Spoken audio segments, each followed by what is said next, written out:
हजरत हारून बिन मूसा कहते हैं मैं ताबी हूं। किसके शागिर्द हैं? हजरत अंस बिन मालिक के रदियल्लाहु ताला अन्हु। हुजूर के गुलाम के जिन्होंने दिल पर जानी डिठा ओ अखियां ही तक लिया। गुलाम के गुलाम, गरीब आदमी, टोकरियां, छोटी छोटी टोकरियां फल रखने वाली बेच के गुजारा करते हैं। एक दरवाजे के आगे से गुजरे तो घर वालों ने अंदर बुला लिया। कहते हैं महल है, मलका बैठी है। मलका कहने लगी तू बड़ा सीनो जमील है, आ मेरे साथ मुंह काला कर। कहते नजर झोंक गई। कहने लगे तूने मेरा सिर्फ हुस्न देखा है, मेरे दिल में जो मेरे नबी का इश्क है वो नहीं देखा। तूने मेरे दिल में जो मेरे मुस्तफा का इश्क है। और बोया किसने? अंस बिन मालिक ने। अंस बिन तैबा से मंगाई जाती है, सीनों में रचाई जाती है। तौहीद की मैं प्यालों से नहीं नजरों से पिलाई जाती है। मैंने अंस बिन मालिक से फैज लिया मोहब्बत का। कहने लगी जितने पैसे तू कहेगा, इतने पैसे। जवानों, ना किसी गैर मुस्लिम बीबी के करीब जाना बिन निकाह के, सिर्फ पैसा इकट्ठा करने के लिए, सिर्फ जो है वो पासपोर्ट लेने के लिए, कागज बनवाने के लिए। ये देख नबी के मानने वाले कैसे होते। कहा ना, तूने देखा नहीं हम कौन है? पाक रसूल के मानने वाले, पाक नबी का पाक कुरान पढ़ते हैं, पाक दीन है हमारा, जहन भी पाक, नजर भी पाक, अकीदा भी पाक, नजरिया भी पाक। अल्लाह ने हमारे सीने भी पाक रखे हुए हैं। खबरदार। उसने कहा अगर तू बात नहीं मानेगा तो सजा दूंगी। कहने लगे दे ले।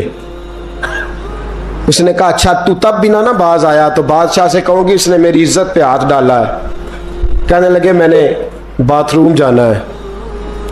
छत पे चढ़े, सबसे ऊपर वाली। एक रवायत तो यह है कि बाथरूम ऊपर था, पखाना किया तो वजूद पे मल लिया, पखाना किया तो वजूद पे, और फिर छत से छलांग लगा दी। कहते हैं यूं जमीन पे आया कि जैसे मां गोद में उठा के बेटा जमीन पे नहीं रख देती। कहते हैं जल्दी से नलके के करीब गया, अपना वजूद धोया, आंख खोली तो सामने खूबसूरत चेहरा, नौरानी आंखें, खुशबू ही खुशबू। मैंने कहा आप कौन है? तो कहने लगे मैं याकूब का बेटा यूसुफ हूं, हजरत यूसुफ अलैहिस्सलाम हूं। पता है तुझे जमीन पे किसने रखा है? कहा नहीं। कहने लगे तू पाक जवानी वाला है, तू पाकीज़ा नजर वाला है, तू पाक सोच वाला है। हजरत जिब्रील पहले वही लेके आते थे, आज एक बार फिर जमीन पे आए हैं, पर पे बिठा के तुझे जमीन पे छोड़ गए हैं, पर पे बिठा के जमीन पे छोड़ गए हैं। और कहा आजा सीने से लग जा, तूने वो काम उम्मती होके किया है जो मैंने नबी होके किया था। आजा सीने से लग जा। सीने से लग गए। कहते ऐसी खुशबू आने लगी जो किसी के पास से नहीं आया करती थी। जिधर जाते लोग कहते ये तो खुशबुओं वाला बाबा है, खुशबुओं वाला बाबा। लोग कहते वो इंतकाल कर गए तो उनकी कब्र की मिट्टी से भी खुशबू आया करती थी। तिरमिजी की हदीस है। किफल बनी इसराइल का एक आदमी, मेरे रसूल पाक सल्लल्लाहु अलैहि वसल्लम फरमाते हैं बड़े ऐब करता, इस बीबी से चक्कर, उस बीबी से चक्कर, इस बीबी से राबता, उससे राबता, बुराइयां इतनी कि हद हो गई, ये नफसानियत गालब है उसके ऊपर। एक औरत आई, कहने लगी किफल बच्चे भूखे हैं, तू अमीर आदमी है, 60 दिनार चाहिए। कहने लगा तेरा रंग गोरा है, पहले मुंह काला कर। उसने कहा गरीब हूं, बच्चों ने मजबूर कर दिया है, तेरी मेरे। कहने लगा नहीं, पहले मेरे साथ मुंह काला करेगी। कहा अच्छा मैं रात को आऊंगी। औरत रात को आई। किफल ने हाथ आगे बढ़ाया तो बीबी कांपने लगी। कहने लगा कोई नहीं देख रहा, कोई नहीं देख रहा, कोई नहीं। बीबी कहने लगी जरा अंदर की आंखें खोल, अल्लाह तो देख रहा है। अंदर की खोल ना, अल्लाह तो देख रहा है, तू कैसे कहता कोई नहीं देख रहा? बस दिल पे चोट आई, कांपा। 60 दिनार दिए, बीबी को वापस भेज दिया। आंखों में आंसू आए। कहने लगे या अल्लाह मौत दे दे। इंतकाल कर गया। मेरे रसूल पाक के लफ्ज है तिरमिजी में, फरमाया सवेरे दरवाजे पे लिखा था कद गफर अल्लाहु लिल किफल, लोगों गवाह हो जाओ अल्लाह ने किफल की बख्शिश फरमा दी है, अल्लाह ने माफ। अगर वो इतने ऐबों के बाद बाज आ गया तो माफ कर दिया। आ मेरे दोस्त हम भी बाज आ जाए। आ जब जुमे की नमाज में सर सजदे में रखे तो कह या अल्लाह उम्मत की सारी बेटियां मेरी बहनें हैं, या अल्लाह सारी बहनें मेरी बहनें हैं। ऐ अल्लाह मैं जिसको देखूंगा बहन की नजर से देखूंगा, जिसको देखूंगा बेटी की नहीं। और याद रखें रसूल पाक सल्लल्लाहु अलैहि वसल्लम ने फरमाया जिसको नमाज में मजा नहीं आता, जिक्र में मजा नहीं आता, वो नजर पाक कर ले। अगर नजर पाक हो गई तो इबादत में दिल लगने लग जाएगा। हदीस है, दिल लगेगा। और लित्तय्यबीना लित्तय्यबात, अगर तू पाक रहेगा तो तेरा घर भी पाक रहेगा, अगर तू पाक है तो तेरा बिस्तर भी। कुरान का फैसला है, मैं नहीं कहा। लिल खबीसीन लिल खबीसात, अगर तू गंदा है तो मत उम्मीद रखना कि तेरे घर में पाकीज़गी रहेगी। जैसी करनी वैसी भरनी पर बात आइंदा जुमे करूंगा, लेकिन ये इतनी सी बात याद रखे। फरमाया कुरान ने कि पाक मर्दों के लिए पाक औरतें होती हैं और खबीस मर्दों के लिए। ये कुरान कह रहा है, मैं नहीं कह रहा, कोई कौल नकल नहीं कर रहा। गंदे मर्द और उनके लिए और पाक मर्द। इखलाक की बात नहीं की, इखलाक बुरे हो सकते हैं औरत के, कोई कुछ भी हो सकता है, लेकिन अगर तू जिंदगी पाक गुजारेगा तो तेरे घर में आने वाली बीबी इस हवाले से वो भी बेहया नहीं होगी, उसका भी किसी मर्द से चक्कर है। तो अगर तू पाक औरत और अपने बच्चों को पाक मां देना चाहता है तो पाक हो जा, ये कुरान ने कहा है। मुल्ला रूमी कहते एक शख्स था, बड़ा नेक आदमी, सुनार का काम करता था, बड़ा नेक और बड़ा लोगों का, गरीबों का ख्याल रखने वाला। छोटा सा बच्चा उसने उठाया, बेचारा लावारस था, घर लाया, पाला। उसकी बीवी ने मां बन के बच्चे को पाला, जवान हो गया। वो सुनार कहता है जिंदगी भर नजर खराब नहीं हुई, पता नहीं क्या जुर्म हुआ, बुढ़ापे में औरत के हाथ में चूड़ी डालने लगा तो उसकी नरमो नाजो खूबसूरत कलाई ने मुझे मायल किया, शावत के साथ हाथ रखा, बस हाथ रखा, घर गया तो बीवी दरवाजे पे खड़ी है। मैंने कहा क्या हुआ, दरवाजे पे खड़ी है? कहने लगी सच बता तूने आज कोई गुनाह किया है, सच बता तूने कोई जुर्म किया है। मैंने कहा क्या हुआ? कहने लगी वो बच्चा जिसे मैंने मां बन के पाला है, आज उसने गंदी नजर से मेरा हाथ पकड़ लिया था। मैंने तो उसे कहा कि तू मेरा बेटा है तो मेरा हाथ, तूने क्या जुर्म किया है? वो शख्स सजदे में गिर गया, कहने लगा अल्लाह मेरी बच्चियों की हिफाजत कर ले, अल्लाह आज के बाद ये जुर्म नहीं करता, मेरी बीवी की हिफाजत फरमा, मेरे घर को संभाल, आज के बाद नहीं करता। अभी दुआ करके उठा नहीं कि वो नौकर गुलाम, वो ले पालक बच्चा पीछे खड़ा हो गया। कहने लगा आका मुझे पता नहीं चला कैसे जुर्म हो गया, मैंने अपनी माँ से भी माफ़ी मांग ली है, खुदा से भी मांग ली है, आपसे भी मांगता हूँ। उसके मुंह से माफ़ी के जुमले निकले, धड़ाम से ज़मीन पे गिरा, उसकी रूह परवाज कर। अगर तू चाहता है तेरा घर बच जाए तो मेरे दोस्त अपनी नज़र को बचा। नज़र शैतान के तीरों में से एक तीर है। जवानों अगर कभी मैसेज करने हुए किसी को तो मेरे मुस्तफ़ा करीम सल्लल्लाहु ताला अलैहि वसल्लम के दीन का पैगाम मैसेज करो। किसी को कहो कि यार फलां जगह अच्छी तकरीब होने वाली है, चलो चले, आज मैंने इतना दुरूद पढ़ा है, तू भी इतना पढ़, इस काम लगाओ ना पैकेजेस। पर आपको आज तक समझ नहीं आई मेरे दोस्तों कि ये अंग्रेज ने हमें पैकेज दिए किस लिए? ये गंद को फरोग देने के लिए, वरना 1.5 घंटा 2-2 घंटे कौन बात करता है? सुबह 7 से रात 7, रात 7 से सुबह 7 का किस लिए? वो चाहता है नौजवानों कि तुम्हें नबी पाक का इश्क से तुम्हारी तार तोड़ के तुम्हें औरत के दामे फरेब में उलझा दे, तोड़ दो उसकी सारी चालें, नाकाम कर दो उसके सारे हरबे, नजर पाक कर ले, रूह पाक कर ले। और जिन लोगों का काम ही खवातीन के साथ मुलाकात का है, खुदा रहा अल्लाह से डरो। जब भी कोई बीबी दरवाजे पे चढ़ो समझो कि ये आज मेरी बहन सौदा लेने आई है, ये मेरी बेटी सौदा लेने आई है, ये मेरे घर में रहने वाली मेरी भांजी और भतीजी, और एक आपसे मेरी मिन्नत है, ये कज़नों वाला मामला ख़त्म करें। अगर भाई नाराज होता है तो कोई अर्ज नहीं, खाला नाराज, उसे कहो कज़न तो कज़न से मैंने देखा हाथ मिला रहे लड़के लड़कियां, और आप, और ये भी खुदा रहा दिकियानुसी, असल दिकियानुसी ये है, तू मेरे छोटे भाई के कपड़े ही नहीं धो के देती। नबी करीम अलैहिस्सलाम ने फरमाया देवर जहर है, जहर, और जहर के बारे में तू कहता है इसके कपड़े धो, इसके जूते पालिश कर। देवर को जहर कहा है रसूल पाक ने सल्लल्लाहु अलैहि वसल्लम। तो अजीब हरकत करता है दीन, ये दिकियानुसी असल जिसको हमने बना लिया। कजन की मिन्नत करो, बेटा अब तू जवान है, जब रसूल पाक ने मना फरमा दिया तो फिर तू आ, हम हमारे दरमियान बैठ।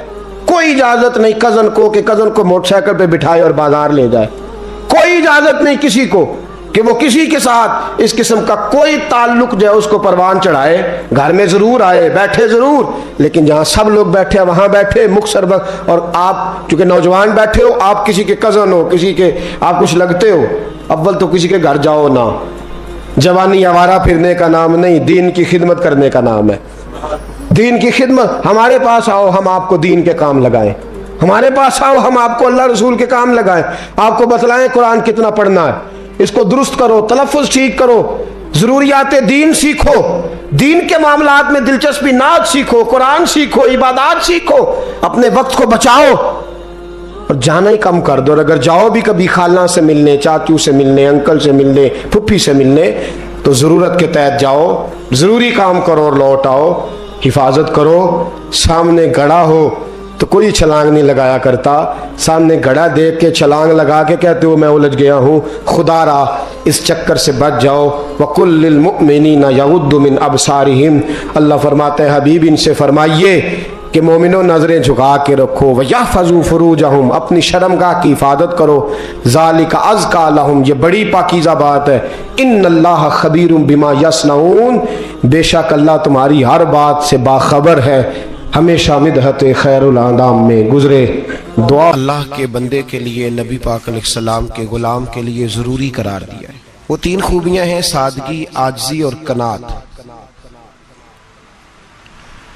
जिस आदमी के अंदर ये तीन बातें पाई जाती हैं कि वो सादा भी हो, इज्जो इनकिसार वाला भी हो, और जो चीज़ें अल्लाह ने उसे दी हो उस पर उसकी कनात भी हो, वो राजी भी हो, तो ऐसे शख्स पर अल्लाह तबारक व तआला की खास रहमत नाजिल होती है।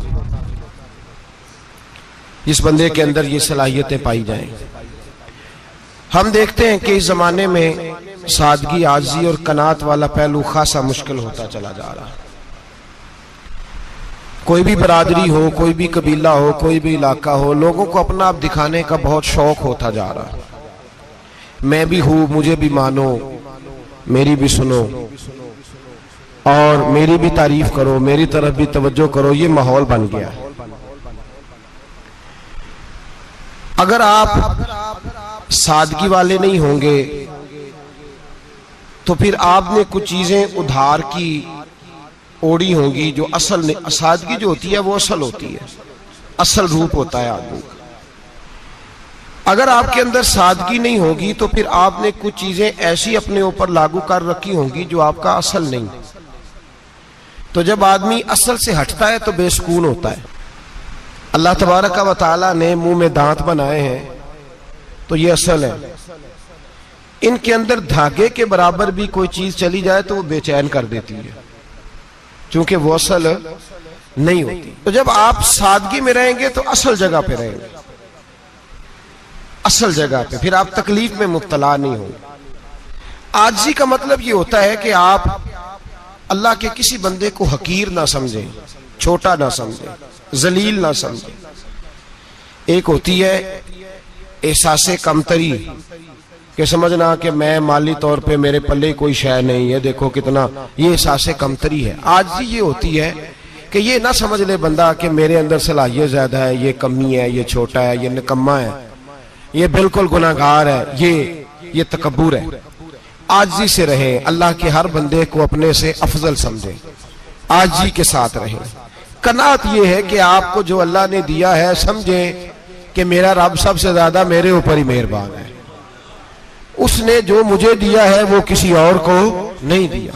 ये शुक्र के तौर पर, तकब्बुर के तौर पे ये भी नहीं। कनात करें। आजिज़ी जब आपके अंदर होगी, सादगी होगी, तो जिंदगी इत्मीनान से गुजरेगी, सुकून से गुजरेगी। और आजिज़ी और सादगी का ये वाला तर्जुमा नहीं कि जिस बंदे ने मैले कपड़े डाले हो आप समझे कि ये बड़ा सादा आदमी है जी, हफ्ता आया ना आया नहीं तो सादा है। ये सादगी नहीं होती। नफासत तो हुसैन है इस्लाम का। नबी पाक सल्लल्लाहु अलैहि वसल्लम ने एक मालदार आदमी को फटे पुराने कपड़े पहने हुए देखा था तो हुजूर ने मना किया था। फरमाया अगर अल्लाह नेमत देता है तो बंदे पर उसका असर देखना भी पसंद फरमाता है। अच्छे कपड़े छोड़ दें तो आप सादा हो गए, ये मतलब नहीं। बहुत सारे गरीब लोग भी सादे नहीं होते, जो हर वक्त कहता रहता है मैं किसी चौधरी को कुछ नहीं समझता, तो वो सादा है। जो कहता रहता है कोई नहीं मेरी नजर में, मैं आप बड़ा सियाना हूं, फलाना बंदा आया तो मैंने लाजवाब कर दिया, दो बातें नहीं फिर वो कर सका आगे से, तो आप सादे? आप तो बड़े महान तेज आदमी है भाई, आप तो अपनी करामत सुना रहे।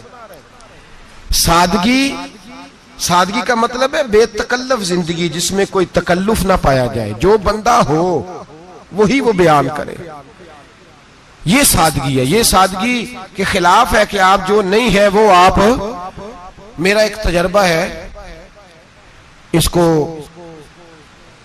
आप कुरान और हदीस का निचोड़ ना समझिएगा, मेरी जाती बात है तो इसको जादी रहने दीजिएगा। कभी कभी मैं परेशान होता हूं। आप किसी की दावत खाने जाए ना, वो अकीके की हो, वलीमे की हो, कोई भी हो, अच्छा जब आप खा लेते हैं ना तो फिर वो आदमी मुतालबा करता है कि आप उसकी तारीफ करें, फिर उसका ये मुतालबा होता है। वो बिल्कुल मेरी तरह का देहाती भी हो तो कहता है मैं मुंडिया नूं कल आख्या कि लियाओ फिर कोई कट्टा चंगा तगड़ा जिहा, अज जी आखन ना कि जनाब एदी दावत सी ते इस पकाए कुछ नहीं। वो फिर जिसले कट्टा एडा वधिया लिया के नाई अगे रखिया तो उन्हें पहली बारी इंज दा वेखिया सी, उन्हें फिर बनाया कि कमाल कर छड़ी। मुतालबा क्या है उसका भला? तुहानू आखे कि जिंज दी तुसां रोटी पकाई मैं कदे नहीं खादी। ये हर आदमी का मुतालबा, हर आदमी। जनाब मैं सवेरे गया हूं तो ताजी सब्जी स्पेशल आपके लिए मैं लेके आया हूं, और ये वो वाली लाया हूं जो मिलती नहीं थी पूरी दुनिया से, सिर्फ मुझे मिली है। तो ये आजिज़ी नहीं, ये सादगी नहीं, ये बनावट है। ये मैं अमीर गरीब, ये सारे लोग ये काम करते हैं। सारे जो हम नहीं वो हम बन के दिखाते हैं, जो हम हैं नहीं वो हम बनते हैं। उसका नुकसान ये होता है कि जब वो चीज जो असल नहीं होती वो आती है तो तकलीफ देती है। नबी पाक अलैहिस्सलाम की जिंदगी सादी थी। किस तरह की सादी थी? दो जुमले, हजरत अब्दुल्ला इब्ने अब्बास के दो जुमले और बात खत्म कर दी। फरमाते हैं मेरे रसूल पाक अलैहिस्सलाम की जिंदगी सादी थी। ये कैसी सादी थी? फरमाते हैं जो मिलता था हुजूर पहन लेते थे, जो सामने आता था खा लेते थे। कोई तकल्लुफ नहीं कि मैंने ये नहीं खाना, ये खाना है, ये नहीं लेना, ये लेना है। ये मिजाज नहीं, तबीयत नहीं। हमारी तो पसंद नापसंद होती है ना। हुजूर को कद्दू ज्यादा पसंद था, ये तो आपको हदीस में मिलेगा, ये तो मिलेगा। लेकिन ये नहीं मिलेगा कि नबी पाक सल्लल्लाहु अलैहि वसल्लम को गंदम नापसंद थी, ये नहीं मिलेगा। आपको ये तो मिलेगा कि रसूल पाक को दूध ज्यादा पसंद था, ये नहीं मिलेगा कि सादा पानी नापसंद था। ये तो आपको मिलेगा कि नबी करीम सैयद आलम सल्लल्लाहु अलैहि वसल्लम जमीर पर सोने को पसंद करते थे। ये नहीं मिलेगा कि चारपाई पर सोने को नापसंद करते थे। यानी हुजूर की जिंदगी सादी है, उसमें तकल्लुफ हमारी पसंद नापसंद होती है, और जो जोश है हमें पसंद नहीं वो फिर है ही नहीं सही, वो गलत हो गई फौरन, वो सिरे से उसका कोई असर ही नहीं रहा, वो बिल्कुल तबाह हो गई। मेरे हबीब पाक सैयद आलम अलैहिस्सलाम ने सादी जिंदगी गुजारी और आजिज़ी वाली जिंदगी गुजारी। हम लोग आजिज नहीं होते, आजिज नहीं हो। अगर हम लोग आजिज हो जाए तो लड़ाइयां खत्म हो जाए। हर खानदान में हर घर में लड़ाई है, इसका मतलब है कि आजिज़ी, जहां आजिज़ी होती है वहां लड़ाई नहीं होती, झगड़ा नहीं होता। हमारा भाई से, भतीजे से, भांजे से, बीवी से, ससुराल वालों से, रिश्तेदारों से, भाइयों से अगर इख्तलाफ चल रहा है और हर जगह चल रहा है तो सारी जगह तो गलतियां नहीं ना पाई जाती, कहीं हमारी भी गलती होती है। तो ये जो इख्तलाफ चल रहे हैं और सुलह नहीं हो रही, इसकी वजह यह है कि हमारे अंदर आजिज़ी इनकिसारी हो, तो फिर तो झगड़ा ही कोई नहीं। मेरे नबी पाक अलैहिस्सलाम की जिंदगी में आजिज़ी है, इनकिसारी है, इसलिए हुजूर ने कभी लंबी चौड़ी बातें नहीं सुनाई। सहाबा कहते हैं नबी पाक अलैहिस्सलाम तकरीर छोटी करते थे, नमाज लंबी पढ़ते थे। तकरीर, नमाज, हमारी बातें लंबी और नमाजें अल्लाह अकबर, उल्ट बिल्कुल सिलसिला। नबी पाक अलैहिस्सलाम ने सादगी, आजिज़ी को अपनाया।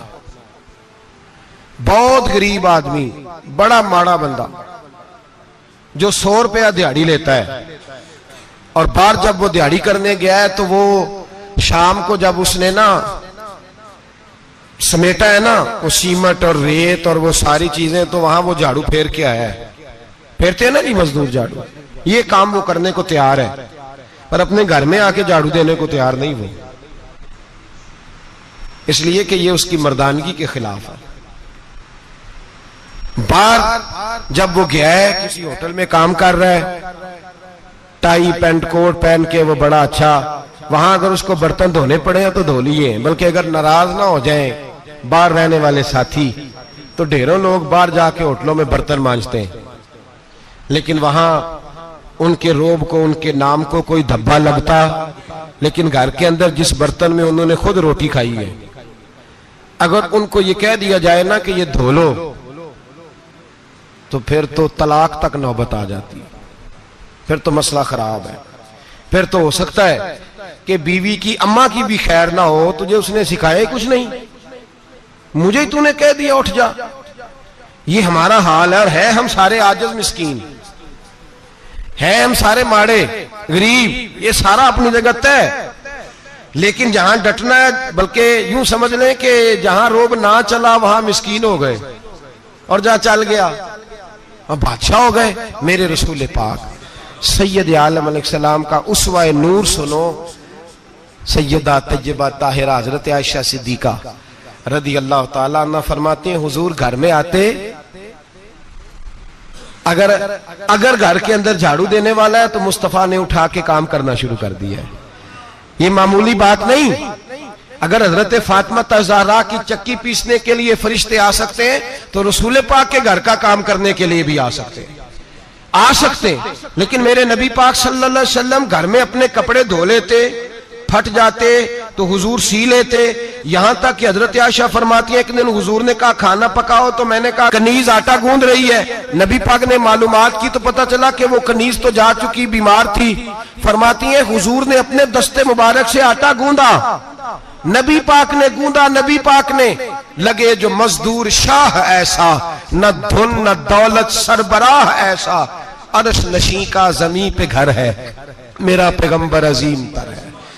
नबी पाक ने आटा गूंदा, और आटा गूंद के फरमाया आयशा आओ रोटी पका दो, मैंने आटा गूंद दिया है। ओ भाई मैं बहुत बड़ा नवाब हूं मैं आजिज़ मिस्कीन, लोगों की मैं कमियां कोताहियां सुनाता हूं, लेकिन अगर जरा सा भी हाथ हिलाना पड़े तो उस वक्त ना जहां रोब चलता है वहां तो चलाना चाहिए ना।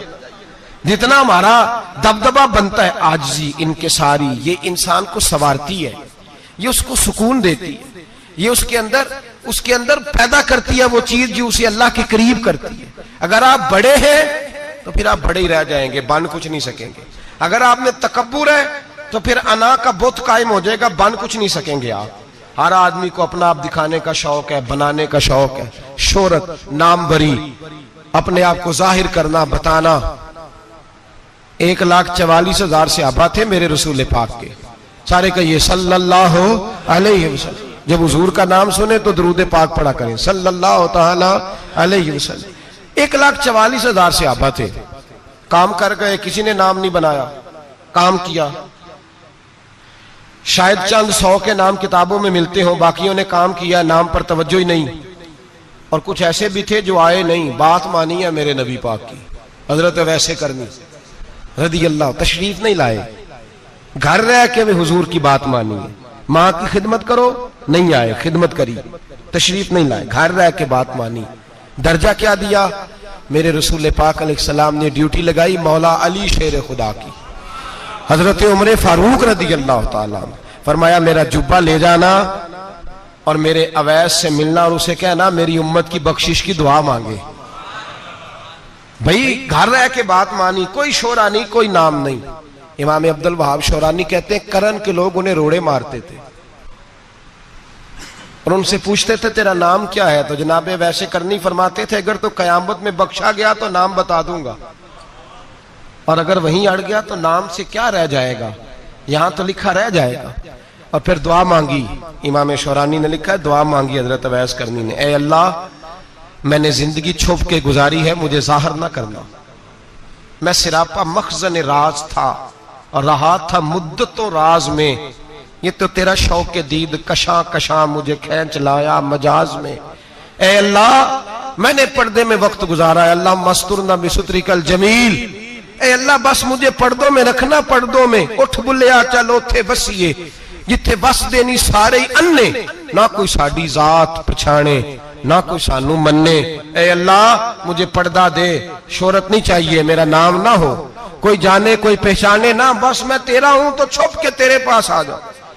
इमाम फरमाते अल्लाह 70,000 फरिश्ते कयामत के दिन हजरत अवैसे करनी की शक्ल के पैदा करेगा और उन फरिश्तों के अंदर छुपा के जनाबे अवैस को अपनी और अपने महबूब की बारगाह तक ले जाएगा, क्योंकि वो छुपे रहे, जरूरत नहीं। मैं सिरापा मखजन राज था, मैं तो रहा था मुद्दतों राज में, ये तो तेरा शौक के दीद कशा कशा मुझे खींच लाया मजाज में, शौक नहीं। मुझे भी पूछ लो, मेरा भी नाम ले लो। अब तो इस कदर ज्यादा अना का बुत आ गया, रोटी खिलाओ, जिसको खिलाई उसकी फोटो खींच के फेसबुक पे दो, पानी पिलाया तो पहले उसकी फोटो दे लो, अगर सलाम लिया तो पहले छोड़ दो यार, बस करो। ये अना के बुत बना लिए हम लोग, किस चक्कर में पड़ गई है दुनिया। एक गरीब को 2, 4, 5 रुपए क्या दे दिए, एक आटे का थैले का दे दिया, 4 अखबारों में खबर दे दी, ये आजी है, ये तरीका है। अब तो लोग यहां तक रियाकारी करने लगे, नमाज पढ़ने के लिए आते हैं तो पहले फोटो खींच के आते हैं, जुम्मे की तैयारी करते हुए। बस कर दें, बस करें, कहीं रुके, किसी जगह स्टॉप करें, अपने अंदर इंकिसारी पैदा करें। जो खत्म हो गया वो बच गया, जो अपने आप को बनाता रहा वो कभी बन ना सका, बचा वही जो रब की बारगाह में मिट गया। हमारी तो उम्र गुजर गई है अपने आप को तामीर करते, सारी जिंदगी गुजर गई। मेरा भी नाम लो, 30 साल में रह के आया हूं जी सऊदी अरब के फलाने मोहल्ले में, किसी से मेरा नाम पूछोगे तो पहुंच जाओगे। क्या होते थे आप वहां, क्या नाम पूछे, वहां तो बादशाहों के नाम अब कोई नहीं लेता, मिट गए, जो आए थे चले गए। गखड़ आना तो चौक से किसी से भी पूछ लेना, मैं भी होता हूं, क्या होते हो। यहां बड़े लोग थे जिनका तूती बचता था, खत्म हो गए, तू और मैं भी जाने वाले। और जमाना आएगा, मिटने के लिए दुनिया आई है। अगर दुनिया में खुद ब खुद अपने आप को मिटा के रखोगे तो अल्लाह इज्जत अता फरमाएगा। हम तो इतना खड़े हुए हैं कि बहनों से, भाइयों से, ससुराल से, रिश्तेदारों से कट गए हैं, इसलिए कि बुत नहीं टूट रहा अंदर का। मेरे नबी पाक सैयद आलम अलैहिस्सलाम के गुलाम बड़ा कुछ थे, पर उनकी जुबानों पे कभी कुछ होने का जिक्र नहीं आया। बड़ा कुछ थे वो, बड़ा कुछ थे। हजरत अबू बकर सिद्दीक रदी अल्लाह, बड़ा कुछ थे ना, क्या बात थी।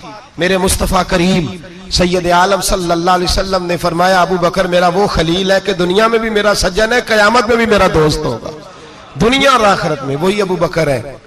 महल्ले में 7 गरीब बच्चियां रहती हैं, वो कहती हैं हमारी बकरियां, बाप फौत हो गया, बकरियों का दूध धो दो। तो अबू बकर सिद्दीक बकरियों का दूध धोने चले जाते हैं, उनके घर का काम काज करके आते हैं। सैयदना उमर फारूक, मेरे नबी पाक अलैहिस्सलाम ने फरमाया फरिश्ते 950 साल मेरे उम्र की शान बयान करें तो खत्म नहीं हो सकती। इतना बड़ा शख्स उमर फारूक, इतना बड़ा आदमी।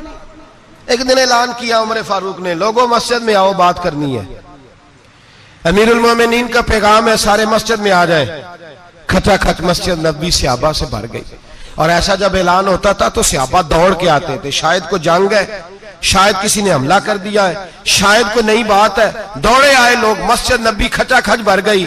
सैयदना फारूक आजम रदी अल्लाह तआला अन्हु मिंबर पे बैठे, हजरत अब्दुर रहमान इब्ने औफ रदी अल्लाह तआला अन्हु फरमाते हैं कि सहाबा तजस्सुस के देख रहे हैं कि पता नहीं किसी तरफ से पैगाम नहीं आ गया, कोई काफिर हमला नहीं करने लगा, अल्लाह जाने क्या हुआ है, बड़ी परेशानी है। उमर बैठे, अल्लाह की हम्द की, नबी पाक सल्लल्लाहु अलैहि वसल्लम पर दुरूद पढ़ा और फिर उमर फारूक बोले, फरमाने लगे, मैं जब मक्के में रहता था ना तो कभी घर में कहत आ जाता था, कभी कहत आता था घर में, बकरियों के दूध खुश्क हो जाते थे, गंदम नहीं मिलती थी, पानी नहीं होता था।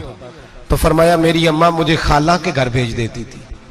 कबीला बनु मखजूम, उस कबीले में मेरी खाला की शादी हुई थी तो वो मालदार लोग थे, उनके पास ज्यादा बकरियां, ज्यादा ऊंट, ज्यादा गायें, ज्यादा खेत थे।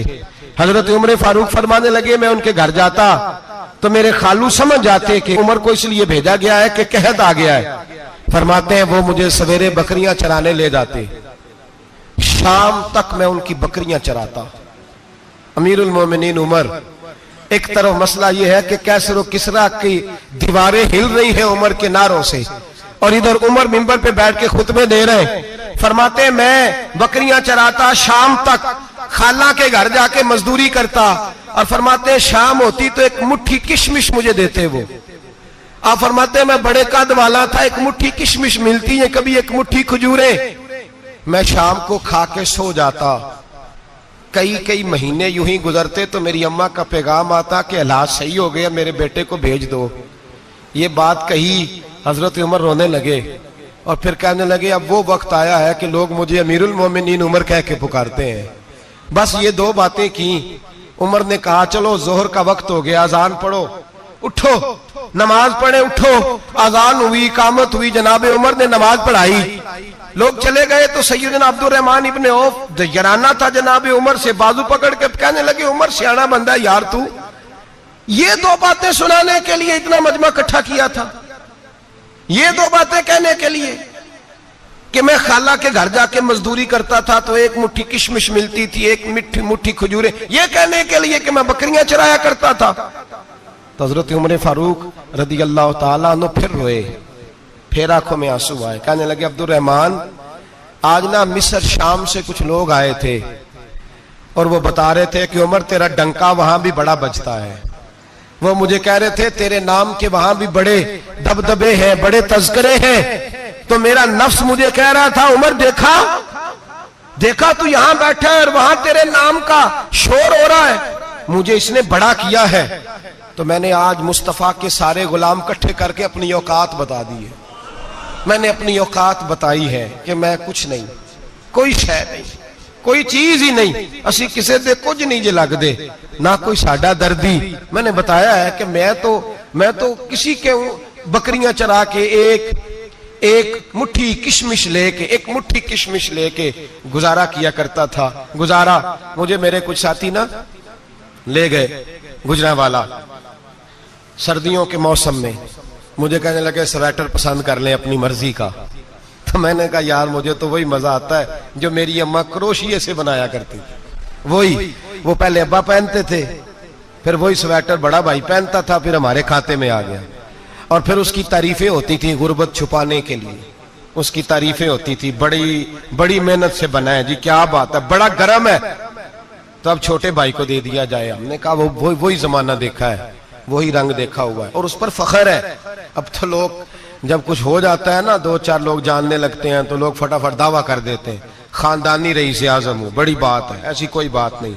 जिसको अपना आप याद रहता है उसे खुदा भी याद रहता है, जिसे अपना आप याद रहता है उसे रसूलुल्लाह भी याद रहते हैं, जिसे अपना आप याद रहता है उसकी नजर में दूसरे लोग भी कुछ होते हैं, दूसरे लोग भी कुछ होते हैं। मैं उम्रे के लिए, हज के लिए जाता रहता हूँ, रब मुझे अपने फजल से बुला लेता है। तो मैं एयरपोर्ट से नीचे उतरा तो एक साहब मेरे जानने वाले थे, दौड़ के आए और मुझे कहने लगे क्या बात है, सुना है इस दफा आप सऊदी एयरलाइन से आए, सीधा मदीना शरीफ आए, क्या बात है आपकी। और मैंने कहा साहब छोड़ दें, मैं भी जब पहली दफा आया था तो मैं भी बड़ा घूर घूर के एयरपोर्ट देखता था, मैंने कभी देखा जो नहीं था, मैं बड़ा घूर घूर के देखता था, कोई ऐसी बात नहीं है।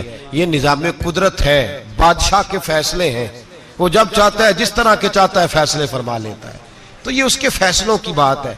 हम लोग ना जिस हैसियत पे होते हैं वहीं रह जाते हैं, पिछली बात भूल जाते हैं। इसलिए हम चाहते हैं जो भी हमें मिले झुक के मिले, जो भी आए, और ये मेरा आपका सबका मुश्तरका मामला है। मेरे नबी पाक सल्लल्लाहु ताला अलैहि वसल्लम ने सहाबा से पूछा तुम्हें बताऊं जन्नत के बादशाह कौन होंगे?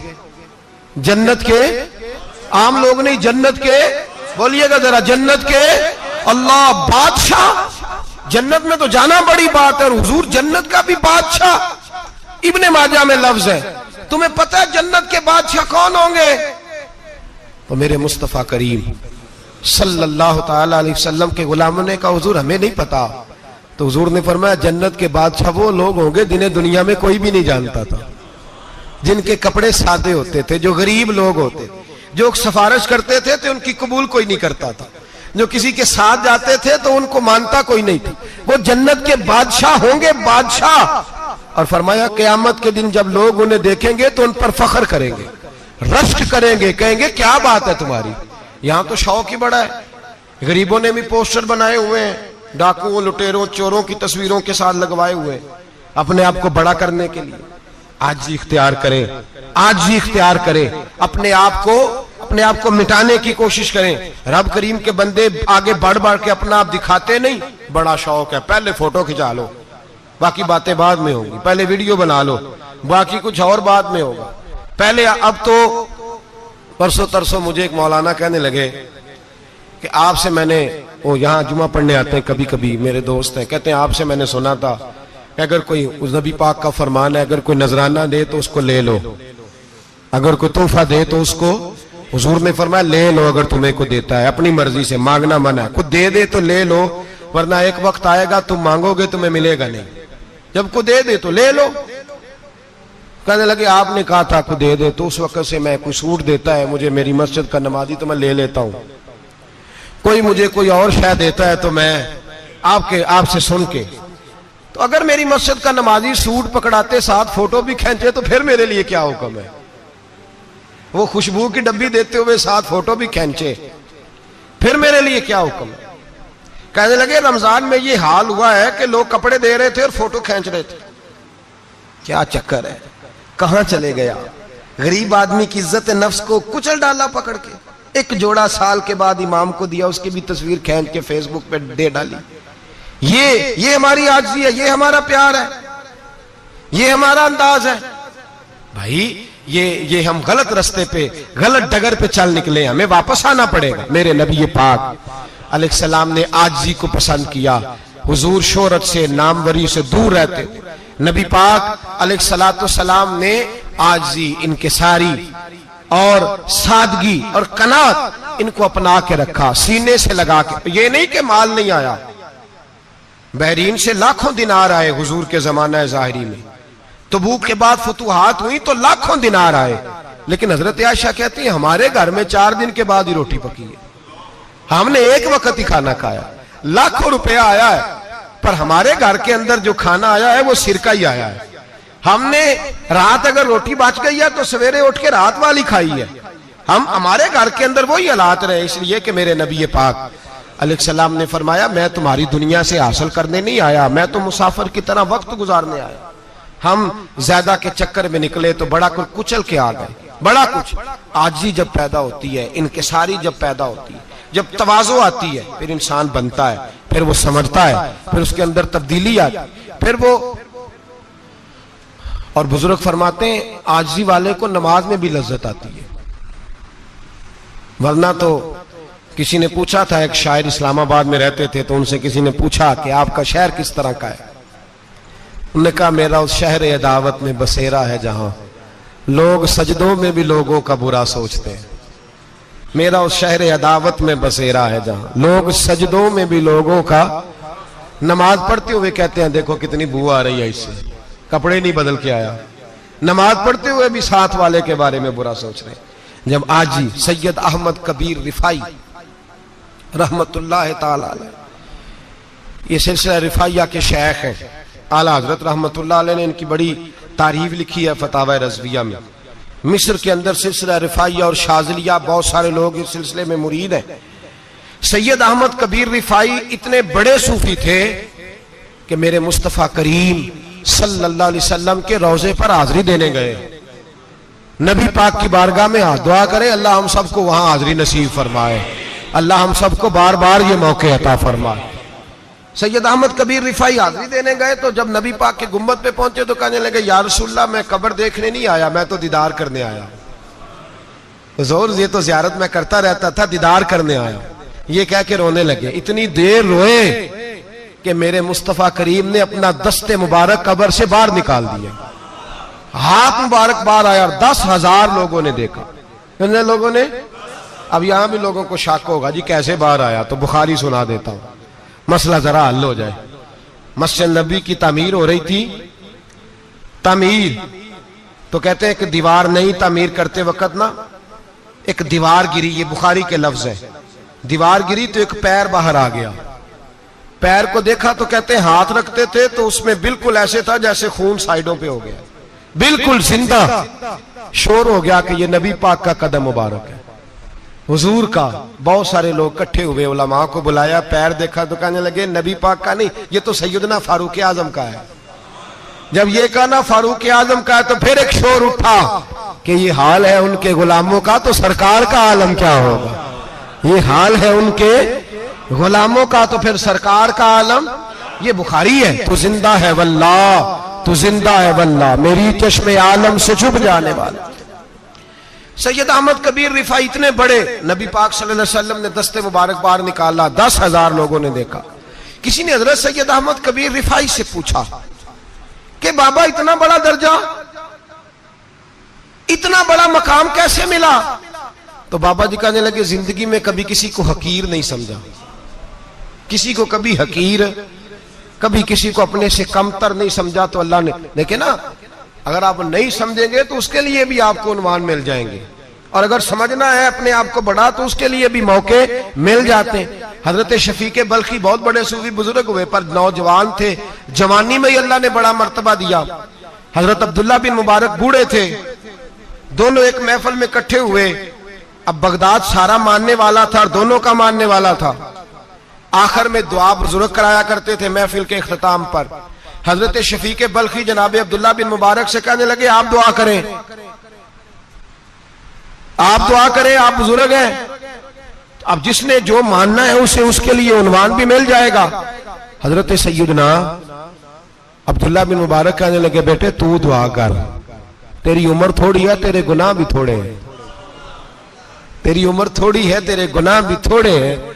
तो सैयदना शफीक बल्खी कहने लगे नहीं हुजूर आप दुआ करें, आपकी उम्र ज्यादा है तो नेकियां भी तो ज्यादा ही है ना, नमाजें भी तो आपकी ज्यादा है ना, रोजे भी तो ज्यादा, रमजान भी तो आपकी उम्र में ज्यादा है ना, आज भी तो आपने ज्यादा। अगर आपने किसी को अपने से बड़ा समझना है तो उन्वान आपको मिल जाए, छोटा समझना है तो उसके लिए भी उन्वान आपको। बात तो ये है कि आप क्या करना, अगर आप किसी को हकीर समझना चाहते हैं तो बात खत्म हो गई। सैयद अहमद कबीर रिफाई फरमाते हैं जिंदगी भर कभी किसी को हकीर नहीं समझा। अल्लाह की सारी मखलूक की क्या बात है। अल्लाह कुरान में कहता है इन्नल्लाह ला यस्तही अन यदरिबा मसलन मा बऊदतन फमा फौकहा। अल्लाह शर्म नहीं करता कि एक मच्छर की मिसाल बयान करे या उससे भी कमतर। अल्लाह मच्छर की बात करता है इतना बड़ा होके, वो कहता है मैं करूंगा, मेरी मखलूक जो है मेरी तो हजरत अहमद कबीर रिफाई फरमाने लगे मैंने कभी किसी को हकीर, बोलिए कभी किसी को हकीर। हम लोगों के पास उन्वान बड़े हकीर समझने के लिए, हम समझ लेते हैं। अमीर आदमी कहता है गरीब मेहनत क्यों नहीं करता, मेहनत करे अमीर हो जाएगा। उन्वान हुआ कि ना तनकीद करने का। 4 बच्चे हैं करें कमाई अमीर हो जाएंगे, अब वो हकीर समझ रहा है गरीब को। गरीब भी अमीर को हकीर समझता है, वो भी कहता है जो इसने कमाया सारा ही हराम है, जायज एक पैसा नहीं, उसने भी हकीर समझ लिया। यानी वो ये कह रहा है कि मैं हलाल खाता हूं, ये अमीर हराम खाते हैं, तो बात खत्म हो गई। उसने भी हकीर समझ लिया, इसने भी हकीर समझ लिया। अब उन्वान ही था ना, अगर उन्वान बदल लेते तो बात बन जाती। अमीर अगर ये कहता कि मैं इस गरीब की मदद करूंगा इसलिए कि पैसे मेहनत से नहीं मिलते, खुदा के फजल से मिलते हैं, तो वो ये ना कहता कि ये मेहनत करता तो आगे चला जाता। और गरीब अगर समझता इस बात को तो ये ना कहता अमीर सारे हराम ही खाते हैं, वो कहता भाई रब ने जो मेरे लिए पसंद किया मुझे दिया, जो इसके लिए पसंद किया इसे दिया, बात खत्म हो गई, झगड़ा खत्म। उन्वान तो मिल जाएगा आपको, मुस्बत भी और मनफी भी। तो अच्छी बात नहीं कि मुस्बत इख्तियार करें। सैयद अहमद कबीर रिफाई कहते मैं गुजर रहा था, एक दिन मेरे साथ ऐसा हुआ कि मैं गुजर रहा था खेत के अंदर से, इधर भी पानी था इधर भी पानी था। होता है ना पानी पानी होता है फसलों में कई दफा। कब होता है ज्यादा पानी? नहीं, जो कद्दू करीद है जी, वो जब कद्दू करते हैं ना तो दोनों जाने पानी भरा होता है ना जी, वो ट्रैक्टर भी पानी में चलता है। मैं पेंडू हूं ना, मुझे ज्यादा पता है क्या हालात होते हैं। तो वो इधर भी पानी इधर भी पानी, तो दरमियान में से वो मुंडेर होती है छोटी सी, वाटा खीदा अपनी जुबान है। तो कहते इधर भी पानी था इधर भी पानी था। सैयद अहमद कबीर रिफाई कहते हैं मैं गुजर रहा था, असर की नमाज का टाइम हो गया, मैं जल्दी जल्दी जा रहा, सामने से कुत्ता आ गया। इंसान अशरफुल मखलूकात है, लेकिन वो अल्लाह का शुक्र करेगा कि उसने मुझे अशरफ बनाया है। ये नहीं कह सकता कि ये मखलूक हकीर है, ये बुरी है, ये नहीं कह सकता। शुक्र करे कि मुझे अल्लाह ने अशरफुल। सैयद अहमद कबीर रिफाई कहते कुत्ता आ गया सामने से। अब कुत्ता आया तो मुझे जल्दी थी, कुत्ता भी भीगा हुआ था। अब मेरा दिल करे कि कुत्ता नीचे उतरे तो मैं गुजरूं, कुत्ता खड़ा है कि ये साइड पे हो तो मैं गुजरूं। कहते हैं देर हो गई तो मुझे डर लगता था, मैंने कभी कुत्ते को भी नहीं झिड़का था, कभी कुत्ते को भी, अपनी इतनी हैसियत ही नहीं, झिड़का ही नहीं कभी किसी को। आप फरमाते हैं देर हो गई तो मैंने कहा या अल्लाह, हजरत सैयद अहमद कबीर कहते हैं मैंने कहा या अल्लाह इस कुत्ते को जुबान ही दे दे, मैं इसे कुछ समझा ही दूं, इसे जुबान ही दे दे, तू तो कादर मुतलक है। उसे जुबान दे दी तो मैंने कुत्ते से कहा नीचे उतर जा, मैंने नमाज पढ़नी है। तो कहने लगा बाबा जी आप उतर जाए, आप उतर जाए, आप उतर जाए, मैं क्यों उतरूं? तो सैयद अहमद कबीर रिफाई कहते हैं मैंने उससे कहा कि बात यह है कि मेरे ऊपर नमाज फर्ज है, तेरे ऊपर फर्ज नहीं, तो मैंने नमाज पढ़नी है।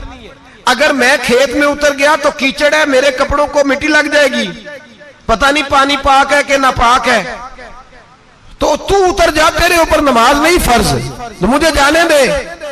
तो सैयद अहमद कबीर रिफाई कहते हैं उसने ऐसी बात की कि मेरे ऊपर वजद तारी हो गया। कुत्ते ने बात की तो मैं कांपने लगा। राती जागे शेख सदावे, राती जाग दे कुत्ते, तैथों उत्ते मालक दा दर मूल न छड़ दे, भावे मारो 100 जुत्ते, तैथों उत्ते वो एक बुरकी दा कदर पछानन, भावे मालक हो मन सुते, तैथों उत्ते रुखा सुखा खा दिने जा रुखा विच सुते, ते तैथों उत्ते उठ बुलिया चल यार मना ले नहीं ते बाजी लै गए नहीं कुत्ते, उठ बुलिया चल यार मना ले नहीं ते बाजी लै गए कुत्ते, ते तैथों उत्ते। सैयद अहमद कबीर रिफाई कहते हैं वो मुझे कहने लगा आप उतर जाए। तो मैंने कहा भाई मेरे ऊपर नमाज फर्ज है, तेरे ऊपर फर्ज नहीं, तू उतर जा, मेरे कपड़े आलूदा हो जाएंगे तो क्या करूंगा? तो कहते हैं उसने बात की तो मैं घबरा गया और छलांग लगा के मैं खेत में उतर गया। मुझे कहने लगा बाबा जी कपड़े अगर आपके कीचड़ से आलूदा हो गए तो पानी से साफ हो जाएंगे, और अगर मुझे हकीर जान के आपका दिल आलूदा हो गया तो 7 समुद्रों से भी साफ नहीं होगा। कपड़े पानी से धुल जाएंगे और दिल अगर तकब्बुर से आलूदा हुआ तो 7 समुद्रों से भी सही हो सकता ना ना ना।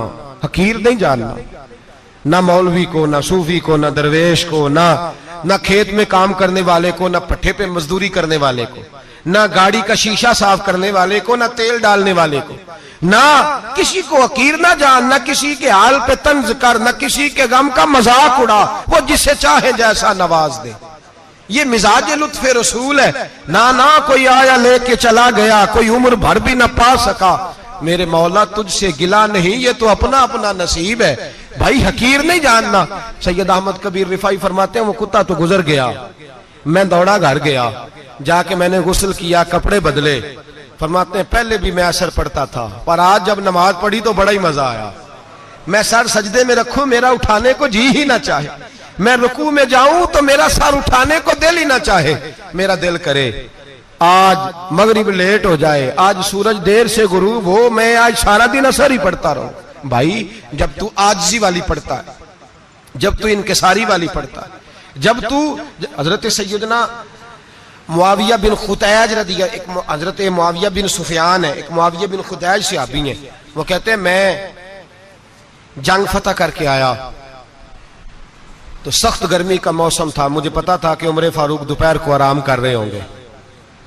आप फरमाते मैं मस्जिद नबी में बैठ गया, एक बच्ची जनाब उमर के घर से निकली तो मुझे कहने लगी मुआविया आपका नाम है? मैंने कहा हाँ। अंदर जाके जनाब उमर को बताया तो उमर दौड़े आए, और जब आए तो सर पे टोपी कोई नहीं, पैरों में जूता कोई नहीं। कहने लगे मैं तेरा इंतजार कर रहा था, आज मुझे उम्मीद थी तू आएगा, तूने बताया क्यों नहीं? तो मैंने कहा हुजूर मुझे पता है रात सारी आप चेहरे पे कपड़ा डाल के मदीने की गलियों में रहते हैं, तो दोपहर को आप आराम करते होंगे, इसलिए मैंने कोशिश की कि आपको बेदार ना करूं, आप आराम कर रहे होंगे, इसलिए ये मैंने कोशिश की कि मैं बैठता हूं मस्जिद में आराम करता हूं, जब आप आएंगे तो देखी जाएगी। हजरत उमर फारूक ने जलाल किया, फरमाया तू मुझे गाफिल समझता है कि मैं सो जाऊंगा? और आप फरमाने लगे मैं कौम का खादिम हूं जिसकी इतनी ज्यादा रियाया हो वो सो जाए चुप करके, मैंने जवाब नहीं देना अल्लाह की बारगाह में? फरमाया मेरे अमीरों की तरह सोने जागने के वक्त मुकर्रर नहीं, मैं कौम का खादिम हूं, जिस वक्त भी आया करो मुझे जगा लिया करो, मुझे कब्र में जाके खुदा को भी जवाब देना है, मोहम्मद मुस्तफा को भी जवाब देना है। मेरे भाई याद रखे जब ये चीजें पैदा, और फिर हमने इन तकल्लुफात में, मैंने कई दफा ये बात बयान की है, अब तो लोग रिश्ते करते हैं तो डीसी कॉलोनी में किराए का मकान खरीदते हैं, 2-4 गैरों की गाड़ियां मंगा के दरवाजे के आगे खड़ा करते हैं, रिश्ता हो जाता है बड़ा घर देख के, और जब शादी के चौथे दिन पता चलता है कि ये किराए का मकान था, तो रिश्ते मकानों पे कायम नहीं होते, एतबार पे कायम होते हैं। वो एतबार टूटता है तो जिंदगी भर कायम नहीं होता दोबारा। जो आप हैं आप वही रहें, जो आप नहीं है वो कभी बनने की कोशिश ना करें। और मेरे अजीज ये भी याद रखें, आजिज़ी आपको सवार देगी। और वैसे भी हम अल्लाह के हुजूर जाने वाले, अगर पर्दों में छुप के चले जाएंगे तो बच जाएंगे, और अगर हम अपना आप दिखाते ही रहें, सारी जिंदगी इसी चक्कर में रहें कि मुझे भी पूछो, मुझसे भी मुशावरत करो, मेरी भी बात सुनो, तो ये अना की दौड़ तो खत्म ही नहीं होती। हिर्स सिर्फ पैसे की नहीं होती, हिर्स हवस शोहरत की भी होती है। और नबी पाक सल्लल्लाहु अलैहि वसल्लम ने इसको भी बयान फरमाया है कि ये जो तेरे अंदर चीज पैदा होती है ना, मैं जाना जाऊं पहचाना जाऊं, इससे भी अपने आप को बचा। सहाबा के बाद जिस शख्स की खिलाफत सबसे मजबूत हुई वो हजरत उमर बिन अब्दुल अजीज थे। इतनी बेहतरीन खिलाफत की कि लोगों को हजरत उमर का जमाना याद आ गया। हजरत उमर बिन अब्दुल अजीज, इराक में रहने वाली एक औरत थी, उस औरत का खामद फौत हो गया तो 5 बच्चियां यतीम थी। वो इराक से चली और जनाब उमर बिन अब्दुल अजीज के पास आई कि आप मेरी बच्चियों का वजीफा लगा दें। वो कहती है जब मैं पहुंची ना, यहां तो अब तो इस्तकबाल आना जाना बड़े मामलात है, अब तो बच्ची की बारात आए और 5, 7, 10, 20 लोग दरवाजे पे खड़े ना हो तो बारात नाराज हो जाती है, कहते हमारा इस्तकबाल ही किसी ने नहीं किया। तो इस्तकबाल तो अब इस तरह है जिस तरह नशा नहीं होता, ये इस्तकबाल की हालत है, अमीरों से लेके गरीबों तक। मुझे पूछा ही नहीं किसी ने, कुर्सी नहीं दी, आगे नहीं बिठाया, ये वाला मामला है। और मैं मेरी तरह के लोग, नेक लोगों की बात नहीं करता। अब तो हम देखते हैं फला मौलाना का इस्तकबाल हो रहा है, फला के लिए लोग खड़े हो रहे हैं, नारे लग रहे हैं। और अब तो मैं देखता हूं ऐसे ऐसे हाथ लहराते हैं सूफी और दरवेश कहलाने वाले, जैसे सियासी लीडर लहराया करते हैं। ये क्या तरीका हुआ? ये कौन सा तर्ज जिंदगी? मेरे नबी पाक सल्लल्लाहु अलैहि वसल्लम ने फरमाया जो ख्वाहिश करे कि मैं आऊं और लोग खड़े हों वो तो जहन्नमी है, तो दोज़खी है। सारे वही तरीके हम इख्तियार करते जा रहे हैं, वही प्रोटोकॉल है हर जगह। वो लोग जिनके दरवाजे खुले होने चाहिए थे वहां भी हर वक्त के लिए मामला तय हो गए। याद रखें मेरे नबी पाक अलैहिस्सलातु वस्सलाम ने जो तालीमात दी, हजरत उमर बिन अब्दुल अजीज रहमतुल्लाह ताला अलैह। औरत कहती है मैं पहुंच गई, मैंने लोगों से पूछा घर कहां है, तो कहा वो जहां बोरी लटक रही है ना बाहर, टाट का पर्दा लगा हुआ है, वो हजरत उमर बिन अब्दुल अजीज का घर है। कहती है मैं दरवाजे पे दस्तक दी, तो एक औरत ने दरवाजा खोला तो मुझे बीबी जान के अंदर बुलाया। तो उनके घर के अंदर जब मैं दाखिल हुई तो बड़ा सारा सेन था, एक तानिम कुआं लगा था, एक तरफ एक बड़ा दरख्त था और एक छोटा सा बनाई हुई थी जगह बर्तन धोने के लिए। और बीबी ना बर्तनों को मिट्टी लगा के साबुन लगा के बैठी हुई थी, काम कर रही थी वो औरत। मुझे उसने दरख्त के नीचे बिठाया, पानी पिलाया। कैसे आई हो? मैंने कहा अमीरुल मोमिनीन से मिलना है। कहने लगी बैठो थोड़ी देर में आ जाते। कहती थोड़ी, मैंने समझा घर की कोई मुलाजमा है, मैं बैठ गई। थोड़ी देर गुजरी, फिर दस्तक हुई, उस बीबी ने उठ के दरवाजा खोला। तो जब वो शख्स अंदर आए तो कहने लगी बड़ी देर से बर्तनों को साबुन लगा के बैठी हूं, कहां रह गए थे? कहती हैं वो साहब कहने लगे बस जरा मसरूफ हो गया था, दौड़े गए, कुएं से पानी निकाला, बीबी को दिया, उसने बर्तन धोए। कहती है फिर थोड़ा सा सिरका और एक रात की रोटी वो लाई, उस शख्स ने खाई। मैंने कहा कि ये दोनों घर के मुलाजम है, मियां बीवी काम करते हैं। जब वो खाना खा चुके तो वो औरत मेरे पास आई, कहने लगी उठ के मिल लो अमीरुल मोमिनीन से। मैंने कहा कौन अमीरुल मोमिनीन? तो कहने लगी कब से तो आए हैं, ये जिसने कुएं से पानी निकाला यही मुसलमानों का अमीर है, और ये जिसने दरख्त के नीचे बैठ के सिरके से रोटी खाई है यही है। ये फरिश्तों की दास्तान नहीं, ये वो लोग हैं।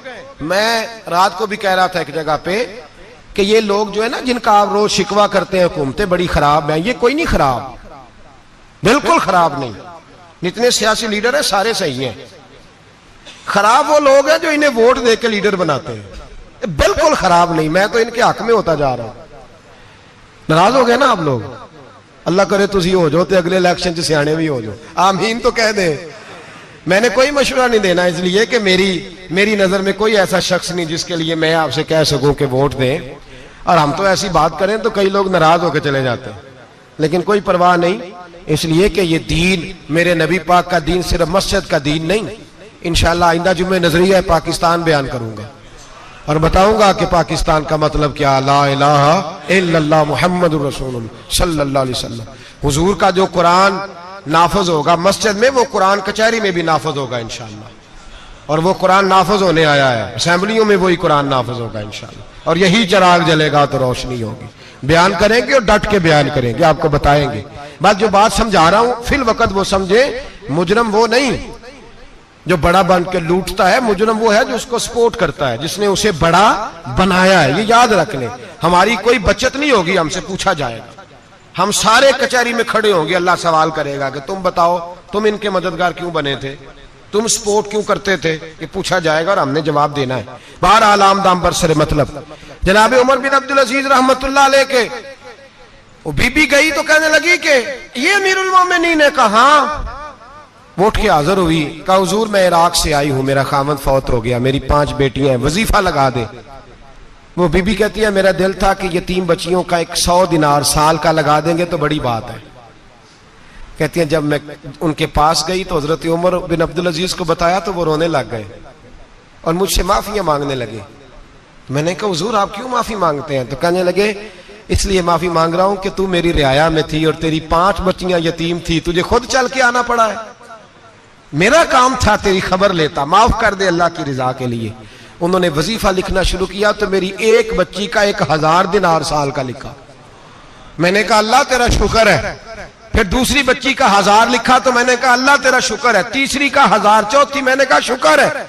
जब चौथी का लिखा तो मैंने कहा अल्लाह आपका इकबाल बुलंद करे, अल्लाह आपको हमेशा इसी तरह फलता फूलता रखे। कहते हैं जनाब उमर बिन अब्दुल अजीज ने कलम रख दिया, फरमाने लगे मैं 5वीं का वजीफा नहीं लिखूंगा, 4 बहनों से कहना बांट के इसे भी दे दे। कहा हुजूर क्यों?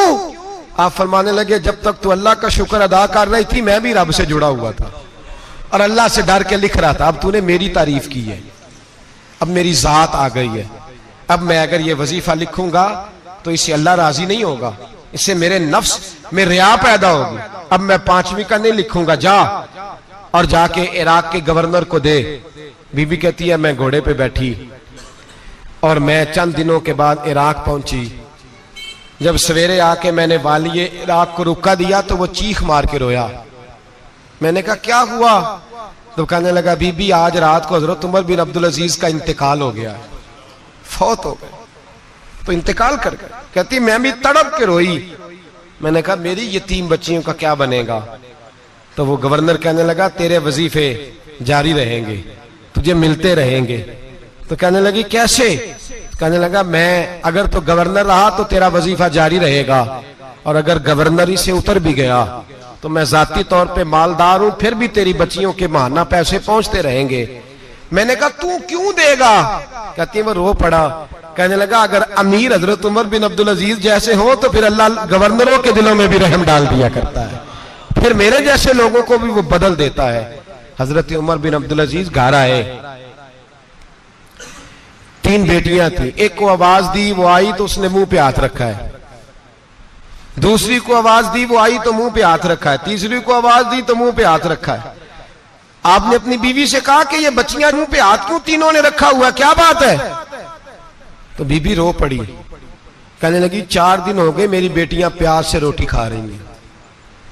4 दिन हो गए, उनके मुंह से बदबू आती है, इसलिए वो आपके सामने आती हैं तो मुंह पे हाथ रख लेती हैं। 4 दिनों से बीबी रो रही है। हजरत उमर जलाल में आ गए। आप फरमाने लगे, तू ये रो रही है, तू रोई है, तूने मेरे घर में रह के अल्लाह की नाशुक्री की है? तू शुक्र अदा नहीं करती कि 3 वक्त प्याज और रोटी तुझे घर की 4 दीवारी के अंदर मिल जाता?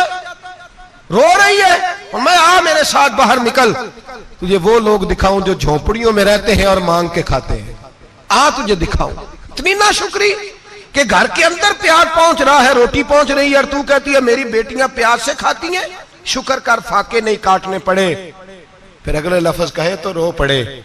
फरमाने लगे, मैंने तो मुस्तफा के वो हालात भी सुने हैं जिसमें कई दिन बीबी फातिमा ने फाके किए। तू घर के अंदर प्याज पहुंच रहा है, तो अभी भी सादगी, आजिज़ी और कनात नेमत थी इन लोगों की।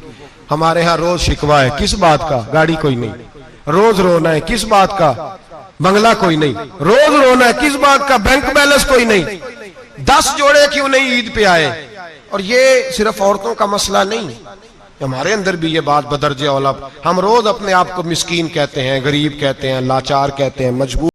देके हुजूर आखण मंगते दी खैर होवे, देके हुजूर आखण मंगते दी खैर होवे। मंगता कवे सखी दे, मंगता कवे सखी दे, बूहे दी खैर होवे। देके हुजूर आखण मंगते दी खैर होवे, देके हुजूर आखण। और जन्नत बनी जगह लगया जड़ी जगह ते, जन्नत बनी जगह